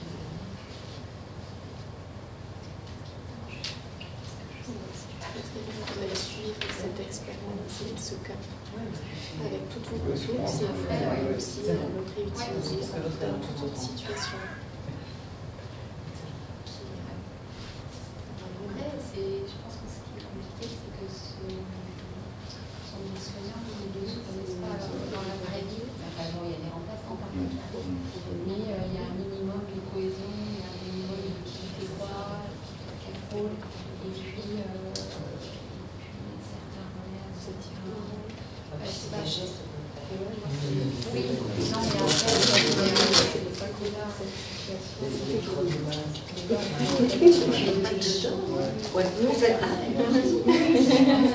Tu devrais être actrice. C'est gentil parce qu'il y avait une notion d'agitation normalement. Ça m'a rappelé quelque chose que j'ai vécu au cabinet du Sud-Dentiste. Et j'ai eu une agression, j'ai eu 2 agressions majeures de patients. Un qui m'a cassé tout le cabinet à la hache il y a une vingtaine d'années. Je n'y étais pas, mais le choc quand je suis rentrée, et une agression il y a 7-8 ans d'un monsieur qui voulait revenir avec un pistolet. Donc j'ai fait un malaise au cabinet. Et donc ça m'a rappelé cette histoire. Tu vas nous raconter? Oui. Ça va? Oui, ça va. Ouais. Ah ouais? C'est ça. Donc l'exercice n'est pas fini parce que c'est très important. Et le plus important, c'est ce qu'on va faire maintenant. D'accord? Quand vous êtes prêts ou prêts. Est-ce qu'on peut d'abord avoir le ressenti des patients, des patientes, savoir comment est-ce que, donc souvent, d'expérience, les patientes qui sont formées vont vous donner du fil à retordre. Parce que justement, l'idée c'est de se challenger et de fait, j'ai vu qu'il y en a, je ne sais pas c'est pas ton prénom. Pardon? Corinne. Corinne, en tout cas Corinne n'a pas été toujours facile au début. Donc voilà. Et donc, essayez vraiment de ressentir encore qu'est-ce qui vous est arrivé, de nous expliquer vraiment au niveau ressenti, si vous avez réussi à entrer aussi dans cette étape d'anxiété, parce que avec juste le fait de lire le papier, en fait, souvent les gens décrivent déjà qu'ils sont pas particulièrement anxieux. Et puis alors après, nous dire ce que vous avez reçu, juste ce que vous avez reçu. Alors, quand j'ai lu le papier tout ça, j'ai dit que j'ai fermé les yeux parce que c'était pour vivre la situation. C'était difficile chaque fois que j'ouvrais les yeux, j'avais envie de rire. Voilà. Donc pour moi, pour rester dans le rôle et me rappeler tous les éléments de la fiche, j'avais besoin de rester en boucle sur ce qu'il y avait. Et voilà, je fermais les yeux, comme ça j'étais imprégnée du rôle. Et après, même les soignants sont arrivés et je n'ai pas forcément regardé. J'étais, j'ai voulu ouvrir un peu les yeux, mais je suis restée les yeux fermés. Et voilà, la communication, du coup, j'ai entendu tout ce qu'elles ont pu me dire. Et en fait, le moment où j'ai été rassurée et que j'ai accepté de modifier tous mes symptômes, c'est au moment où elles ont agi en fait. Parce que quand elles ont commencé à me parler, c'était bienveillant. Je sentais qu'elles ne savaient pas trop quoi faire aussi, mais après on disait qu'elles n'ont pas été confrontées à ce genre de situation, donc c'est vrai que c'était difficile de rentrer en un rôle. Mais du moment où quelqu'un a agi, du moment où il y a quelqu'un qui m'a pris la main, qui m'a touchée en fait. Alors on parle de communication, mais en fait le moment où ça m'a fait du bien, c'est au moment où quelqu'un m'a posé les mains sur moi. Pourtant, je ne suis pas très tactile, je déteste quand on rentre dans ma petite zone, mais c'est quand même, et alors c'est là où ça m'a encore plus fait du bien, c'est quand tu es passé derrière et que tu m'as posé mais délicatement les mains sur les épaules. C'était apaisant, je ne sais pas si tu faisais des points, mais j'ai l'impression que c'était une technique que je ne connaissais pas. Et c'était fort agréable parce que c'était pas invasif. C'était pas du tout invasif et c'était bienveillant, c'était, voilà, je suis sentie, et puis après, et là du coup j'ai pu entendre, après j'ai pu entendre un petit peu plus ce que tu me disais, parce qu'au début tu m'as dit beaucoup de choses, tu m'as touché, tu m'as dit cathéter, c'est pour ça que je disais qu'est-ce que c'est. Voilà, j'essayais de me mettre dans le rôle de quelqu'un qui connaissait absolument rien. Et en fait, bon, tu agissais, donc c'était rassurant aussi de sentir qu'il y avait quelqu'un qui agissait, mais du moment où toi tu m'as touché, m'as apaisé, là, je me suis concentrée sur tes paroles bienveillantes, ton accompagnement dans la détente sur le produit qui commence à me faire du bien. Et là, j'ai bien accepté, enfin, je me suis sentie, voilà. Mais tant qu'il n'y avait pas ce côté apaisant, j'avais du mal à entendre, mais j'entendais que c'était une communication bienveillante, qu'elle était toute douce, qu'elle n'était pas du tout agressive, que c'était... voilà. Mais comme, là, ça fait comme un lâcher prise un petit peu. Voilà. Enfin, je ne sais pas si c'est le mot qu'il faut... Oui, c'était ça. Ça pour pouvoir communiquer après. Et après, voilà, je me sentais rassurée, donc là, j'ai accepté d'entendre, enfin, même si je ne me refusais pas d'entendre, mais là, j'ai dit, ah. Et puis bon, j'ai plus entendu ces mots, parce que j'étais apaisée. Mais ce que tu décris super bien, c'est cette inaccessibilité du patient. Une résistance. Voilà, trop stressé. Et donc il faut souvent une sorte, et là c'est le contact, et c'est souvent le contact en fait, qui fait que les gens, en fait simplement, ils sont là. Mais avant ils sont pas là. Et donc, c'est vrai que c'est un peu du gaspillage, entre guillemets, d'essayer de faire toutes les paroles avant, parce qu'en fait, tant que le patient n'est pas là, il n'est vraiment pas là. Il n'a pas les capacités cognitives. Toi, tu dis bien, j'entendais, et en fait, ça ne percutait pas à l'intérieur de ton cerveau. Hein. Oui, c'est exactement ça. Voilà. Merci. Marrant, c'est qu'elle arrive à lui faire faire un truc qu'elle n'aime pas. Elle n'aime pas qu'on a. Oui, là, j'ai pas. Et là, alors là, je n'ai pas senti comme c'était quelque chose d'invasif. C'était pas du tout quelqu'un qui me tripotait, parce que parfois il y a des personnes, là, j'aime pas, là, qui font des. Qui sont trop. Mais non, tu sais. Tu vois, trop sensible, j'ai tendance à. Inaccessible. Mais c'était. Lâcher prise, c'est incroyable. C'est incroyable. L'acceptation dans des Ouais. Et est-ce que vous avez remarqué quelque chose, l'observateur, dans les interactions entre les soignants autour de cette patiente qui était dans une détresse? Je trouve qu'au début, c'était un peu, on sentait que les gens étaient un peu paniqués par rapport au rôle qu'ils avaient et que ça c'est plus rentré dans l'ordre. J'ai apprécié non, j'ai trouvé que c'était une bonne approche, surtout quand tu as pris la main et que tu as utilisé l'expression « permettez ». Moi, je suis très sensible à ça parce que je trouve que quand on fait du tactile, il faut demander les autorisations. Est-ce que c'est OK pour que je vous prenne la main? Est-ce que c'est OK pour que je prenne les mains? J'avais appris ça dans la formation d'hypnose thérapeutique avec Emmanuel Malfette qui est là, qui travaille beaucoup là-dessus et qui reçoit beaucoup dans son service à Nantes des gens qui sont violés, hein, donc des femmes violées en particulier, des femmes violées. Et le contact, ça, tu vois, je t'ai fait ça. Voilà, donc est-ce que c'est OK pour que... Est-ce que la distance est bonne et tout ça, je pense. Mais j'ai trouvé que c'était très bien, et puis le entourer aussi. Ouais. Hein, entourer, être autour. Ouais, non, c'était bien. Hein. Merci. Est-ce que ce groupe-là, vous avez encore des choses que vous voulez partager? D'accord, moi je me suis sentie un peu bloquée au départ par le rôle que j'avais parce que, voilà, comme je disais, j'ai jamais été confrontée à ce genre de situation. Ouais.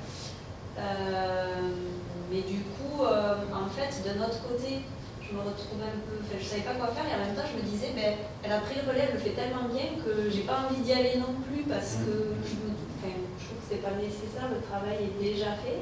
C'est super de savoir laisser sa place et de prendre une...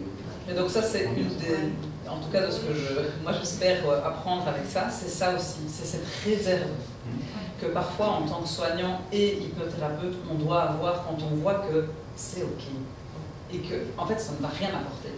Parce que dans d'autres exercices, d'autres équipes, il y a eu beaucoup de oui mais moi je veux montrer que je sais. Et donc il y avait vraiment une altercation entre soignants qui veulent faire du bien aux patients. Ça arrive. Ici, ça ne s'est pas fait parce que justement, tu as eu cette démarche de dire, mais en fait, le travail, il est fait. Moi, au final, en tant que médecin, la seule chose que j'ai à faire, c'est à prescrire mon adénosine et à laisser les autres faire. Mais en fait, la majorité du temps, c'est ce que je pense qu'on devrait faire. Donc, c'est super. Et j'ai apprécié qu'il n'y ait pas trop de personnes non plus sur moi. C'est vrai que 2 personnes, c'était suffisant. Exactement. Et donc c'est cette réserve que parfois, nous, avec nos envies de vouloir aider, de vouloir... ben en fait, parfois, il faut aussi se restreindre un petit peu et mettre un petit peu. Alors parfois, peut-être dans des équipes qui se connaissent, effectivement, c'est mettre en place des modes de communication non verbale pour, par exemple, voilà, exactement. Continue ton job. Ouais.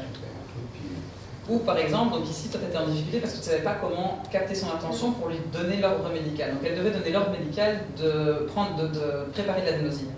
Et en fait, comme toi, tu étais complètement absorbée par ce qui se passait, donc tu observais ce qui se passait, et elle ne savait pas communiquer avec toi. Donc une des clés aussi, c'est toujours de s'adresser à une personne quand on veut un ordre médical à donner, en l'appelant par son prénom pour recapter son attention, et puis seulement pouvoir communiquer, et puis la boucle de dire ok, je prépare, comme tu m'as demandé, X milligrammes d'adénosine. On a 5 minutes pour l'autre débriefing parce que sinon ça va être un peu trop juste. Est-ce que tu veux bien nous raconter un petit peu ou rajouter des choses? Oui, non, j'ai trouvé que c'était bien décrit.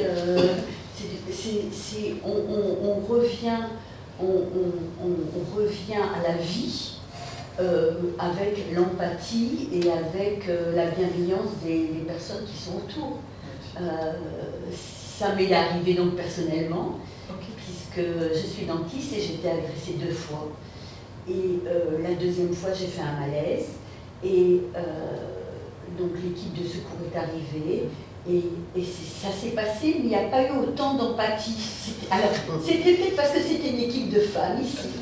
Et quand ça m'est arrivé, c'était une équipe d'hommes. Et j'ai pas trouvé cette empathie, cette... voilà, j'étais transportée un peu comme un objet. Voilà, il n'y avait pas ce côté bienveillant. Voilà. Et là, j'ai trouvé que c'était une sorte de revenir à la vie. C'est magnifique. En plus, elle jouait vraiment bien. C'était très bien. Vraiment cette sensation. Parfait. Est-ce qu'il y a d'autres réflexions par rapport au travail d'équipe? À observer, ouais. C'était vraiment presque émouvant. Ouais. Parce que c'est comme on le rêve en fait. C'est comme on le rêve dans nos métiers. Et effectivement, une fois que quelqu'un parlait, que le travail était OK, une autre personne se mettait un petit peu en retrait, ça a fonctionné un petit peu comme ça. Notre médecin qui a été très mal à l'aise pour prendre la fiche médecin a été top quand même. J'ai entendu des très belles choses. Je suis la personne je suis le médecin qui va s'occuper de vous aujourd'hui. Je suis votre infirmière. Enfin, je sais pas ce que j'ai entendu des petites choses comme ça. Je trouve que c'est super top ça pour un patient qui est en stress. Je suis là. Et je suis Marie, Laure, machin. Je suis avec mon prénom. Je trouve que ça déjà c'est le début de l'alliance thérapeutique qui s'installe. Et c'était chouette. Hein. Enfin, ça se voit que c'est les gens formés un peu qui ont la petite fibre. Voilà. C'était bien. Merci. Donc voilà, mais comme je ne sais pas c'est quoi ton prénom, quand tu me parlais des équipes qui se connaissent et des équipes qui ne se connaissent pas. Par exemple, quand on est en intervention préhospitalière, on est avec des pompiers qu'on ne connaît pas. Alors par chance, on a peut-être travaillé déjà avec eux, on a déjà réduit une épaule sous hypnose avec eux, et donc ils sont au courant qu'ils doivent un peu... Mais parfois, c'est pas du tout ça. Et donc, d'où cette petite affiche de l'enfer, c'est les autres. Alors, pour un peu vous remettre dans le bain, et je vais vous faire passer une vidéo que vous connaissez très bien, d'une intervention qui se passe en France, vous connaissez bien, mais qui est propédeutique. Je vous demande vraiment, donc, en fait moi je la fais passer beaucoup dans les formations, parce que il y a tout est dedans, tout est dedans. Et surtout, regardez bien les interactions entre les soignants.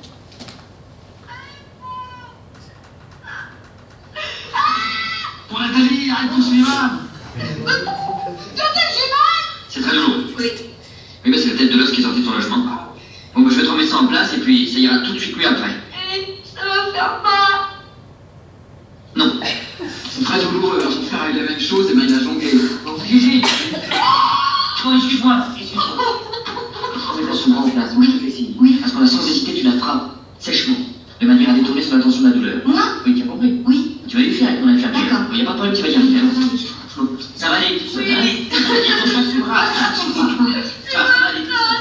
Oui, je sais. C'est rien du tout. Ça va aller tout seul. Mais tu fais, je t'ai bien dit.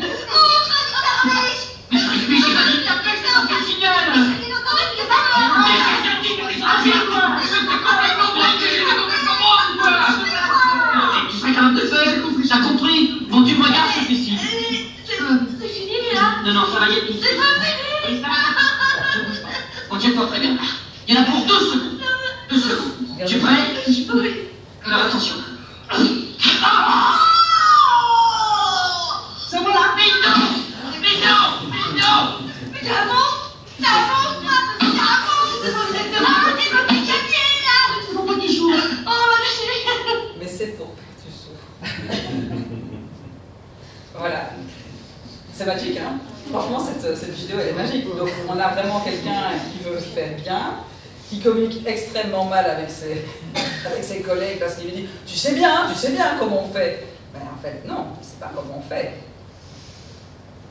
Il y a l'histoire de la distraction, de la confusion qu'on verra après. Alors, l'hypnose, hein, donc c'est faire avec ce qu'on fait habituellement, n'est-ce pas? Et il faut faire aussi avec la faune et la flore, comme je dis. Parce que ce qui se passe, c'est que dans les services d'urgence, c'est plutôt des gens qui sont comme ça. Et puis, dans les services d'urgence actuels, on a aussi beaucoup d'infirmières. Ça fait 20, 30 ans qu'elles travaillent, et c'est pas elles à qui on va apprendre à faire les choses. Ce geste-là, je l'ai reçu dans mon dos, plusieurs fois. Alors qu'elles font mal aux patients. Que scientifiquement, on peut leur dire, écoutez, en fait, ce que vous faites, c'est pas OK. Donc c'est compliqué. Et il faut travailler avec tout le monde, à tout moment. On ne choisit pas avec qui on travaille, en tout cas dans nos services d'urgence. Donc il faut faire avec tout. Et donc une des clés, parce qu'on va arriver au point d'après, donc pour les propositions, une des clés, en tout cas que moi j'ai trouvé, c'était de sortir de l'hypnose ce qui est accessible à la faune et à la flore des urgences. C'est-à-dire ne plus parler d'hypnose, parler uniquement de communication thérapeutique, d'outils, de choses extrêmement pratiques, et revenir vraiment à la base de la base. Parce que mon rêve, c'est l'hypnose. Mon rêve, c'est que tout le monde soit formé à l'hypnose, et que dans tous les services de soins, partout, tout le monde ait cette information qui est en fait capitale et qui change réellement la vie, je pense, autant des patients que des soignants. Mais avec ce genre de coco, comme on dit, c'est pas toujours évident. Donc comment est-ce qu'on peut faire pour aussi, parce que moi j'ai appris l'hypnose avec des anesthésistes qui travaillent dans un bloc opératoire, parfois dans des cliniques plutôt privées où en fait ils ont réussi à former les gens. Mais en fait dans l'hôpital public, on n'est pas vraiment dans le même niveau. Et comment est-ce qu'on va faire pour sortir en fait l'hypnose et la faire surtout rentrer dans nos salles d'urgence, dans les autres techniques de soins. Et donc c'était ça l'idée des propositions. Moi je suis arrivée après ma formation d'hypnose dans l'hôpital dans lequel j'ai commencé, on était en plein Covid, c'était un peu compliqué de base, hein, comme Jérémy Farelli, la vidéo elle date d'avant le Covid. Hein. Donc, voilà, il n'y a rien qui a changé, hein. On est toujours dans le même état de saturation au niveau des services hospitaliers, c'est la même chose. Je veux absolument former tout le monde et je restreins directement à la communication thérapeutique, je fais une grande formation. Et puis, les gens me disent, Laure, c'est génial ton truc, on adore. Mais honnêtement, je ne sais pas comment je vais faire pour appliquer ça maintenant, demain, tout en un. Donc je me suis dit, ok, il faut distiller l'information. Et vraiment la distiller de manière très très très ponctuelle. Et puis surtout, il y avait 15 personnes à la formation sur un service de 60. Comment est-ce qu'on va faire pour essayer de donner ça, mais à tout le monde? Et donc je me retrouve avec une amie autour d'un café et je lui dis, je suis désespérée, je ne sais pas comment faire. Et en fait, moi je vais t'aider, moi je suis illustratrice. Je vais te faire des dessins un peu rigolos, qui vont un peu titiller les gens, les remettre un peu en question, parce que l'idée c'est ça, c'est simplement de leur montrer parfois aussi le miroir de ce qu'ils font, mais surtout de leur donner des outils. Ça c'est super important. Et donc avec Pauline, Antoine, qui est poney à l'illustration, son petit nom de... On a vraiment voulu créer tous les 15 jours pendant un an des images pour interpeller le personnel soignant. Et pour au final, ça c'est le but.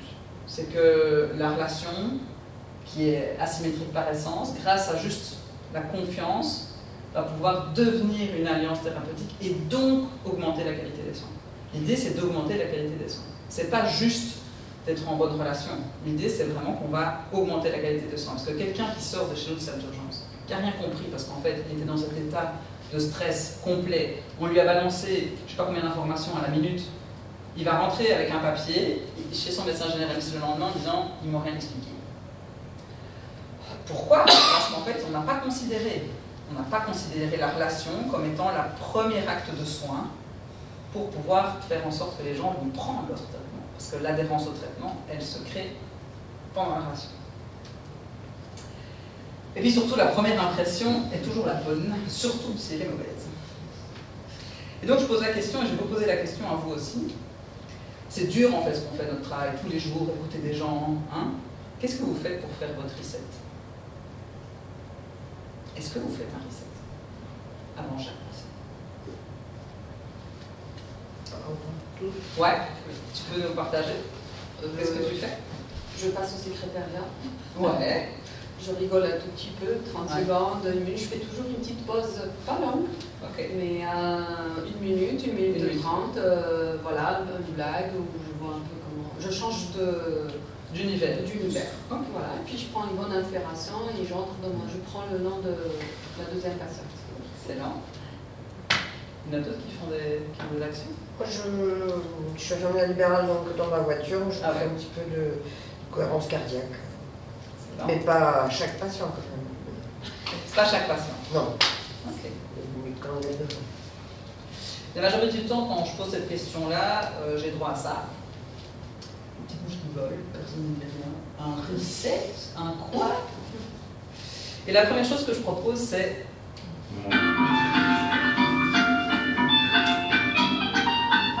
Cette vidéo est magnifique parce que vous allez voir que vous allez faire du pacing sur le collage.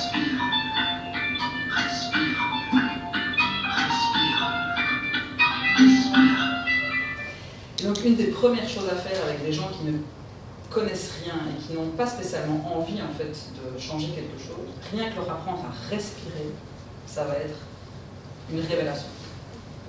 Pour eux, pour nous aussi, parce qu'en fait, à partir du moment où on sait respirer, on sait prendre le temps, et on sait faire du pacing, et on sait avancer vraiment dans toutes plein de techniques. Mais sans ça, ça ne marche pas. Donc la première chose que moi je propose, c'est de faire le 1, 2, 3. La petite routine, 1, 2, 3.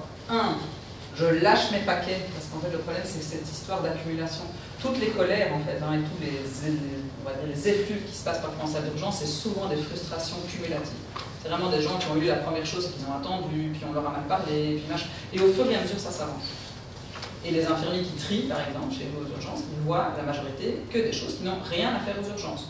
Donc ils ont une sorte d'irritabilité qui augmente au fur et à mesure de la journée, ce qui fait qu'à 4 h du matin, quelqu'un ne va pas être accueilli de la même manière qu'à 8 h du matin, ce qui n'est pas normal. Et donc la première chose, c'est de dire, ok, la première impression est toujours la même. Comment est-ce que vous faites pour donner la même chance à chaque patient qui vient se présenter devant vous? Il n'y a qu'une chose à faire, c'est de diminuer, remettre la jauge à 0. Sinon, en fait, c'est impossible.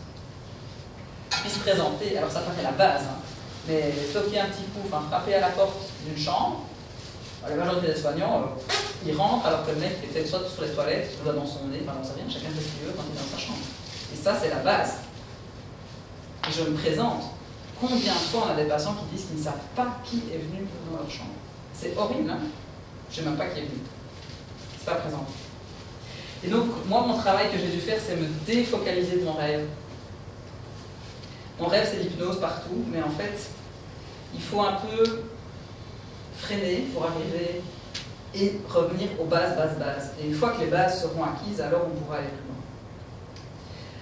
Parce qu'il y a les instructions et puis il y a la manière de faire. Parce que quand tu dis toquer à la porte, tu as des gens qui toquent à la porte, ils ouvrent la porte en même temps. Comme une espèce de... On dit, bon, on m'a dit de toquer à la porte, donc je toque à la porte, mais en fait, j'en ai rien à foutre. Donc, toquer à la porte, attendre une demi-seconde, 1 seconde, une réponse. Tu vois? Donc, il y a les instructions et puis ce qu'on en fait. Mais ça paraît la base. Ouais, c'est quand même incroyable. Moi, je trouve de voir. Tu dis ça aux gens, les gens disent, mais j'ai toqué à la porte. Ben oui, ils diront, j'ai toqué à la porte, tout à fait. Ou alors, le praticien qui est là, comme ça, les mains dans les poches, le patient est là, et il lui dit que, oui, bah, votre pied est cassé.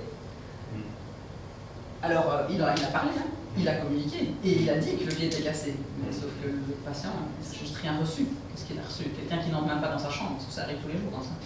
Il n'entre même pas dans les chambres. Hein. La porte est ouverte, on rentre de loin, il leur dit. S'asseoir, la base. Leur montrer qu'en fait, ça ne prend pas plus de temps, mais au final, ça en fait gagner. Donc là, c'est une superbe étude qui montre que quand on est assis 1 minute 04, le patient, il ressent 5 minutes 24. Et c'est une étude qui a bien été randomisée, mais pour la même tour de salle, il restait debout 1 minute 28. Donc en fait, on perd du temps à rester debout, parce qu'on n'a pas toutes les informations. Et le patient, 3 minutes 44, il a l'impression qu'on est resté. Ça revient aussi avec notre index de véracité. Quand on est dans une chambre, juste le fait d'être là, à côté du malade, le patient, on reste 1 minute, il a l'impression qu'on est resté 5 minutes. C'est génial. Et ça, on n'utilise pas assez, quoi. Et là, ils ont fait un super truc, là, c'est une étude texane. Ils ont mis la chaise et ils n'ont pas mis la chaise. Et donc, ils ont prouvé aussi que le comportement des soignants changeait, parce qu'on est vraiment des très très professionnels. Si la chaise est mise ou si elle n'est pas mise. Si elle n'est pas mise, on ne va pas aller la chercher. Alors qu'elle est là, hein, elle est cachée là. Hein. Mais si elle est mise, on va s'asseoir. Donc, première démarche, dans tous les services où je vais former les gens, mettre des chaises. Ça ne coûte rien. Et ça rapporte beaucoup. Le paraverbal, j'utilisais toujours cette superbe étude qui a corrélé en fait le ton non empathique des chirurgiens au nombre de plaintes qu'ils ont eues. Des orthopédistes, je précise. Et ici, par contre, ils ont enregistré des gens qui parlent entre eux de la douleur d'autrui. Ils ont fait des enregistrements non empathiques, empathiques et neutres. Ils les ont fait écouter à des gens et ils ont juste mesuré la fréquence cardiaque.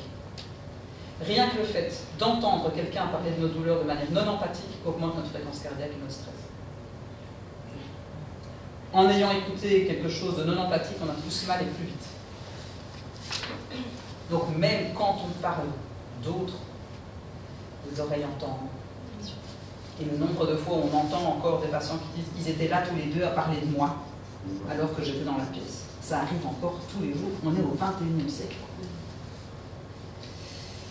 Je crois qu'aujourd'hui, il faudrait pratiquement, dans chaque mot qu'on utilise, se poser la question de quel effet il a sur le monde. Quels sont les mots qui nous font du mal? Quels sont les mots qui nous font du bien? Quels sont les mots qui nous rendent plus grands et plus humains? Et quels sont les mots qui font de nous des gens médiocres? Delphine Orwiller. On sait, en fait, il n'y a plus à prouver, hein, je ne sais pas vous, je vais apprendre quelque chose, mais on sait que l'effet nocebo existe depuis des années, et malheureusement, encore maintenant, dans certaines écoles infirmières, on inculque, attention, 1, 2, 3, je pique. Cette étude-là, je ne sais pas si vous la connaissez, qui est magnifique.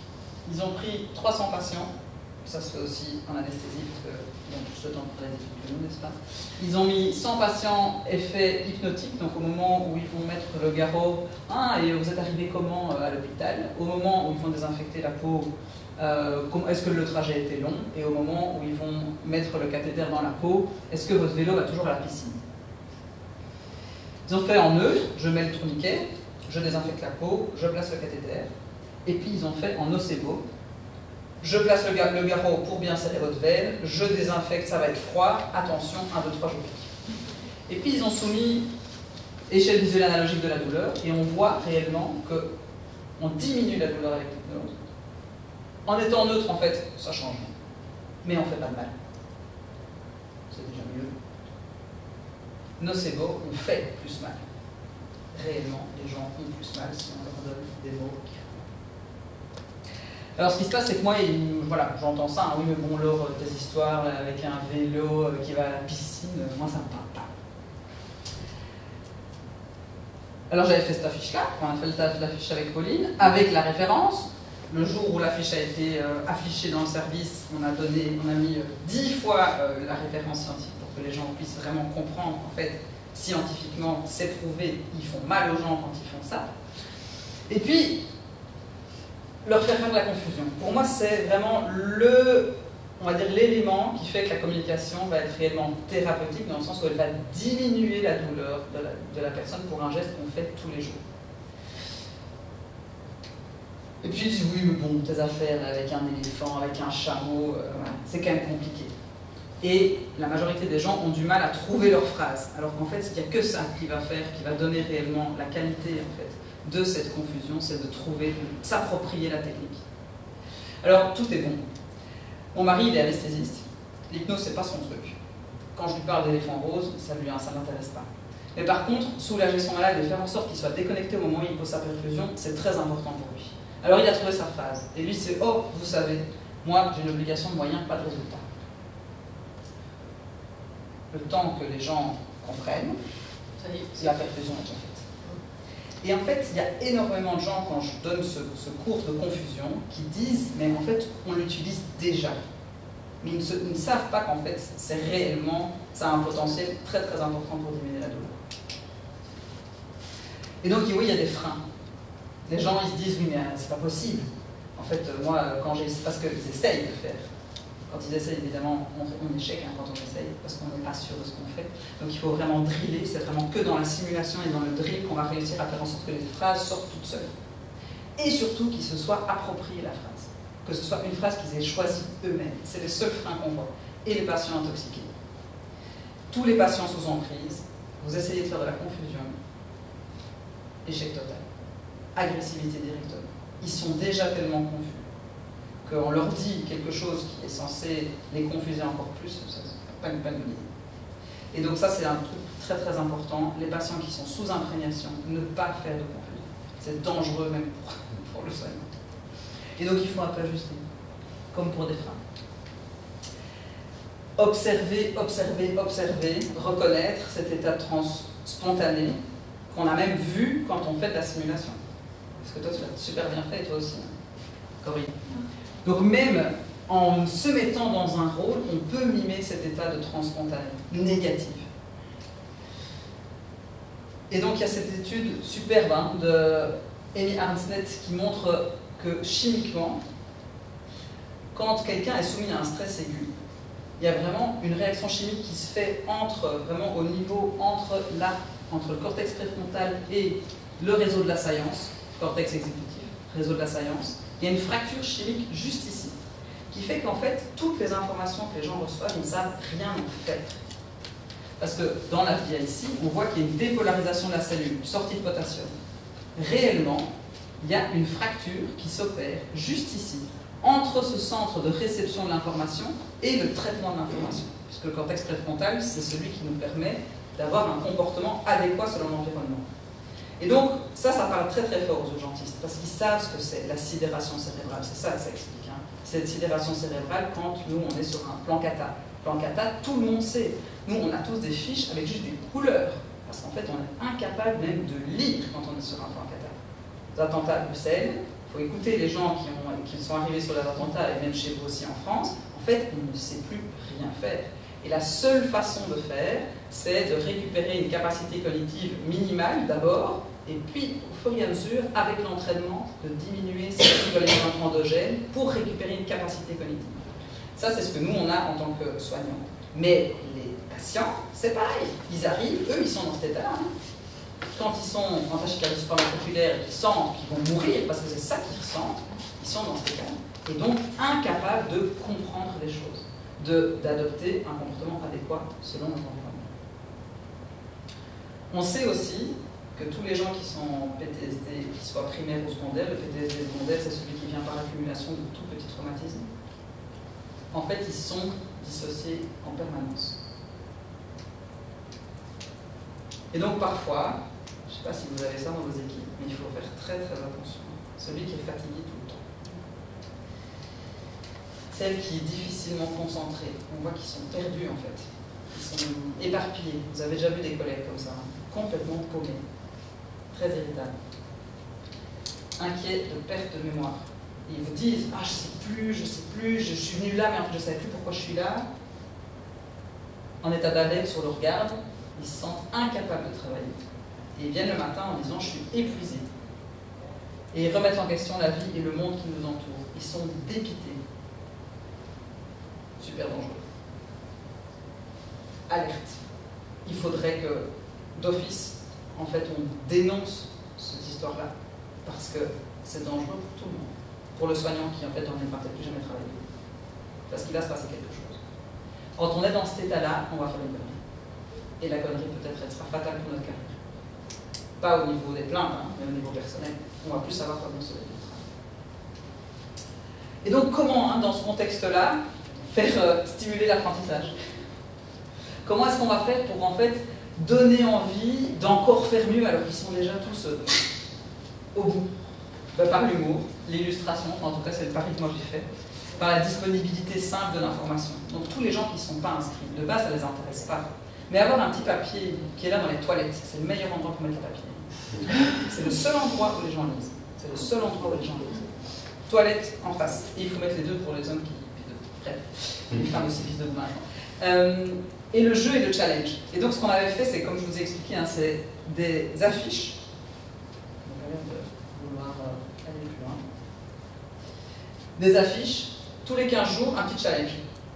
On commence par faire 1, 2, 3, et puis on s'assied, on observe cette étape spontanée, on ramène ici et maintenant, on utilise juste un vocabulaire positif, on bannit la négation, on va faire attention à notre non-verbal, et ainsi sur toute l'année. Et le fait, au fur et à mesure, d'amener des éléments supplémentaires, mais de manière beaucoup plus distillée, en tout cas donne plus de fruits qu'une formation ou 2 formations qui durent 2 jours et qui sont compliquées. Tu mets une affiche? Non, j'en mets plein. Tu en mets une, 15 jours après, tu en mets une autre. Ouais. Tu enlèves la précédente, tu mets ça, tu les juxtaposes. Ça dépend. Il y a un service, ils ont, en fait, au fur et à mesure, ils ont construit un mur avec les affiches. Au fur et à mesure de l'année, comme ça ils les gardaient. Il y en a d'autres qui juste les retirent et les remettent. Et maintenant, surtout qu'il y a déjà plusieurs années qui sont passées, il y en a qui remettent les affiches, puisqu'en fait, il y a un turnover des équipes qui est tellement important que, en fait, ça, entre guillemets, chaque fois, il faut refaire et refaire. Et donc, en fait, ils ont gardé les affiches et les remettent chaque année par 15 jours. Et puis, il y a les grandes affiches aussi récapitulatives en mode mind mapping, parce qu'en fait, les urgentistes, on est très fort pratico-pratique. On aime bien ranger dans les sacs de couleurs, et donc on a mis tout le verbal, le non-verbal, les bonus et le paraverbal. De ça, on en avait fait une BD, parce que ça, c'était à la demande, c'était juste un recueil de toutes les affiches qu'on a fait à la demande du service hospitalier. Il les a offertes pour Noël. Donc la page d'après, c'est un beau sapin de Noël, parce que c'est arrivé sous le sapin de tout le monde.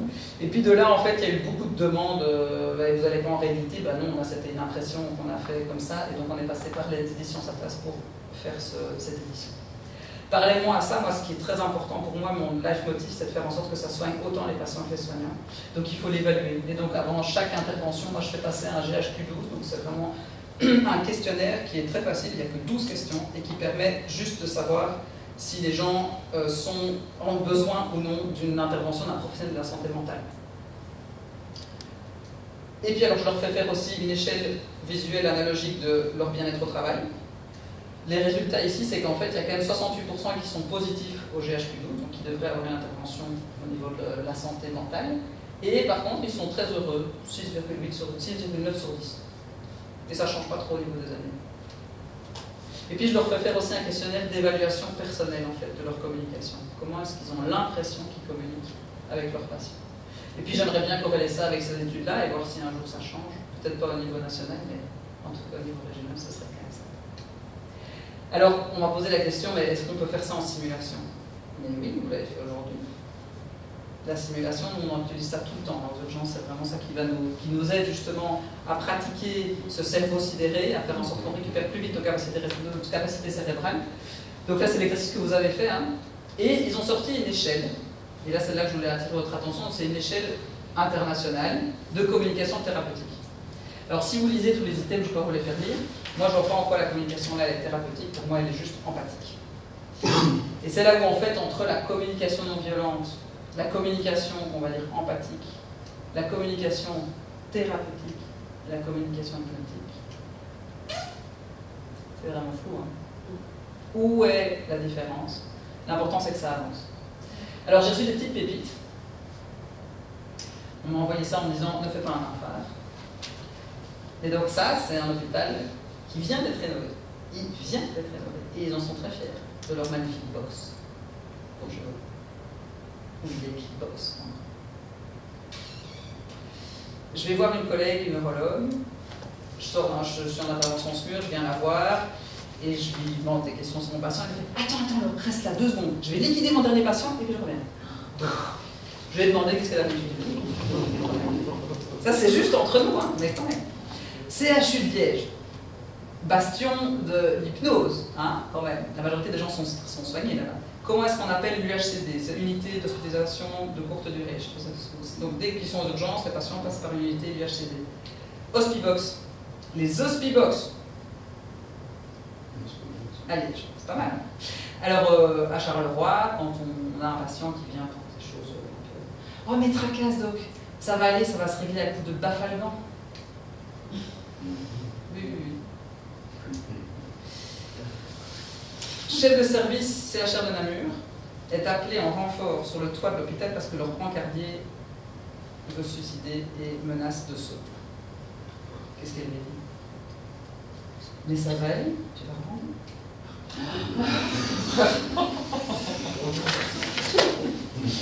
À Nivelles, on est pile entre la prison de Hitt et la prison de Nivelles. On a toujours au moins 1 ou 2 visites carcérales par jour. Ils arrivent avec leur maton, machin, tout attaché. Franchement, faire un examen clinique de quelqu'un attaché, c'est rock'n'roll. Et surtout, tu parlais du toucher. Moi, j'ai eu des premières fois où je me suis dit que c'était vraiment difficile, je pense, d'être en prison. C'est que j'ai juste mis ma main sur son épaule pour l'examiner. Le mec, il a eu un frisson, et il m'a dit, je suis vraiment désolé, mais vous êtes la première personne à me toucher depuis 2 ans. À le toucher depuis 2 ans. L'épaule, hein. Ma collègue forme à l'hypnose, qui parle toujours très bien, qui est toujours super, mais qui ne pratique pas l'hypnose, mais elle parle très bien. Elle termine une consultation avec un prisonnier. Je vous le teste.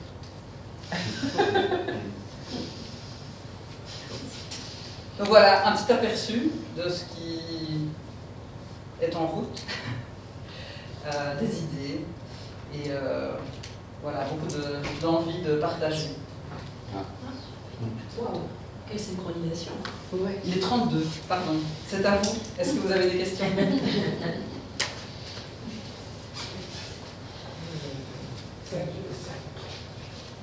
C'est rassurant.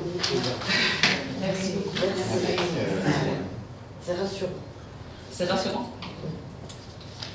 Est-ce que, en plus de l'affichage, il y a un autre biais d'information pour toucher les équipes? Est-ce que... Oui, il faut accompagner ça de toute façon d'une... En fait, il faut une disponibilité de 1. C'est la première chose. C'est vraiment un accompagnement pendant 1 an.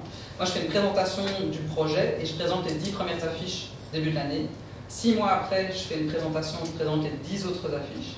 Et là, on fait déjà des exercices par rapport à ce qui s'est passé pendant les 6 premiers mois. Et à la fin de l'année, c'est vraiment juste que de la simulation et du retour d'expérience, parce que c'est à ce moment-là, ce qui est très important, c'est vraiment de pouvoir entendre toutes leurs questions. Ils ont tout le loisir de chaque fois envoyer des demandes de questions, parce qu'ils vont essayer des choses, et parfois ils vont évidemment avoir des échecs, et donc il faut les réorienter. Donc l'important, c'est d'être surtout très disponible. Donc quand j'implante ça, je demande d'avoir au moins une personne qui sera le référent aussi à ce moment-là, parce que moi je ne suis pas là tout le temps. Et en fait, dans les équipes, il y a toujours au moins une personne qui est formée à l'hypnose, qui peut-être ne le pratique pas, mais est toujours en faveur d'aider pour que ça se mette en place. Parce que souvent les échecs de pratique, en tout cas chez nous aux urgences, c'est parce que les équipes ne sont pas formées.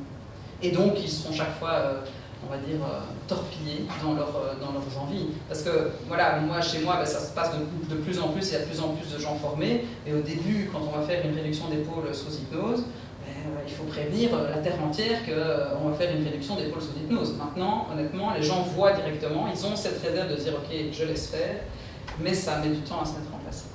Mais c'est clair qu'il faut être, il n'y a pas que les affiches, il faut avoir une input en plus. Après, en France, on est dans le domaine médical, et par rapport à l'importance du verbal, quand même, on est beaucoup sur la prise en charge. Et moi, j'essaie de faire évoluer les termes, parce que la prise en charge, quand on évoque le mot charge, c'est quelque chose qui est terrible. Donc passer d'un langage de prise en charge à prise en soin, par exemple, déjà ne serait-ce que ça, quand les gens parlent de prise en soin et de prise en charge, déjà ils se sentent mieux. Et c'est des petits trucs aussi comme ça, je trouve que pour des gens qui ne sont pas accessibles à l'hypnose, je veux dire. Oui, tout à fait. Et c'est vraiment cette idée aussi, c'est que de retirer de l'hypnose ce suc qui n'a pas cette connotation hypnotique qui peut faire peur. Et pour après, parce qu'en fait, il n'y a que dans l'expérience, je pense, que les gens vont comprendre. Et voilà, par exemple, on a des lunettes de réalité virtuelle aussi. Ça permet aussi de parfois juste titiller un peu ce côté hypnotique que les gens ne connaissent pas ou ont peur. Et avec les lunettes de réalité virtuelle, ils font ok, j'ai compris en fait ce que c'est. Je l'ai ressenti, je sais ce que c'est, donc je veux bien tester autre chose. Tout ce qui peut vraiment, au niveau du vocabulaire, chaque fois titiller un tout petit peu les auras hypnotiques, je pense que tout le monde a, ça peut vraiment changer de donne. J'avais une question. Pas une question, mais juste une remarque que moi j'observe dans les hôpitaux français, c'est que les soignants eux-mêmes, ils sont dans une situation où ils ont besoin de cette bienveillance au niveau de la parole, et il y a une fatigabilité chez eux par rapport à ce qu'on leur demande, les exigences au niveau de la direction, au niveau des collègues, au niveau des patients. Et par exemple, quand je fais des passages aux urgences, j'observe un peu, et quand je les vois eux-mêmes tout le temps. Je ne dis pas c'est l'exception, mais épuisés. Donc j'ai du mal à voir quelqu'un qui est épuisé pouvoir être bienveillant. Et je pense que le problème, il est là, parce que je pense que chacun de nous, dans les soignants, on a envie d'avoir cette façon de faire, la bienveillance, de parler, au début en tout cas. Mais à certains moments qu'on n'est pas conscient d'un épuisement psychique qui nous arrive, des fois, ils sont sidérés, mais je dis, mais qu'est-ce qui m'est arrivé? Pourquoi j'ai changé? Pourquoi je me comporte comme ça? Pourquoi je fais 1, 2, 3 et je pique? Pourquoi je fais ça? Mais ça, c'est un épuisement psychique aussi, c'est presque une dépression masquée. Oui. Et ça, j'observe un état général qui s'aggrave de plus en plus, que ce soit chez les médecins. Là, par exemple, la personne qui ne peut pas s'asseoir, une personne qui ne peut pas s'asseoir, c'est psychologique. Parce qu'elle-même, elle pense dans sa tête qu'elle va être plus rapide parce qu'elle en a 20 patients après à gérer. Et donc le fait qu'elle soit debout, pour elle, dans sa tête, elle pense qu'elle va être plus rapide, parce qu'il y en a d'autres après. Donc cette présence d'esprit, de dire, bon, je prends le temps pour le patient, franchement, il faut avoir du travail personnel pour pouvoir dégager de cette pression collective de l'hôpital. C'est certain. Ouais, donc c'est vraiment l'idée, c'est d'arriver à distiller cette obligation maintenant massive, parce que sinon on va perdre tous nos soignants. C'est de traiter les soignants avant tout. Oui. Mais je pense que la communication thérapeutique peut faire ça, en fait, vraiment aux deux niveaux. Parce que les patients vont déjà avoir une autre reconnaissance, et je pense qu'il y a quand même une question de reconnaissance qui est importante. Et donc, ça va engendrer pour moi vraiment, c'est commencer ce travail de valorisation du temps passé, de la relation. Et vraiment changer cette déviance qui est... Enfin, tu n'étais pas là au début, mais c'est exactement ce que j'ai expliqué. J'ai montré tous les chiffres en fait, des plaintes, j'ai montré aussi les chiffres de tous les PTSD secondaires. Donc c'est vraiment tous ces traumatismes accumulés et qui font que les gens sont dans un état de fait qui est incompatible, comme tu dis, avec le fait de prendre soin de l'autre, puisqu'on n'a pas assez pris soin. Et ce qui est compliqué ici, c'est que par exemple... Absolument, parce qu'il y a un autre cours et on va discuter à la pause café. Mais elle repasse une deuxième fois, alors vous pouvez faire un rebelote. Merci en tout cas.